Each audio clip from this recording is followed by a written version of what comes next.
బుల్బుల్ కథలకు స్వాగతం. కథ పేరు బంగారు జామ పళ్ళు.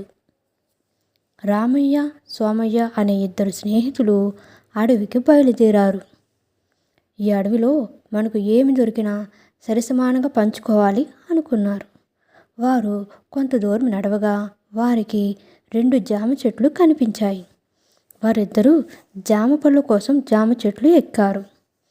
2 జామ చెట్లలో ఒక జామ చెట్టుకు బంగారు జామ పళ్ళు, మరొక చెట్టుకు మామూలు జామ పళ్ళు ఉన్నాయి.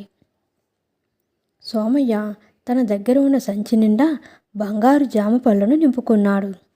రామయ్య తన దగ్గర ఉన్న సంచిలో మామూలు జామ పళ్ళను నింపుకున్నాడు. రామయ్య సోమయ్యతో రా మనిద్దరం పంచుకుందా అన్నాడు. సోమయ్య అమ్మో నావి బంగారు జామ పళ్ళు, నేను ఇవ్వను అని పంచుకోవడానికి ఒప్పుకోలేదు. ఎవరి సంచి వారు పట్టుకొని మరలా కొంత దూరం వెళ్ళారు. వారిద్దరికీ బాగా ఆకలి వేసింది. రామయ్య తన దగ్గర ఉన్న జామ పళ్ళను తీసి తింటున్నాడు. సోమయ్య దగ్గర ఉన్న జామ పళ్ళన్నీ బంగారు పళ్ళు కావడంతో తినడానికి లేదు.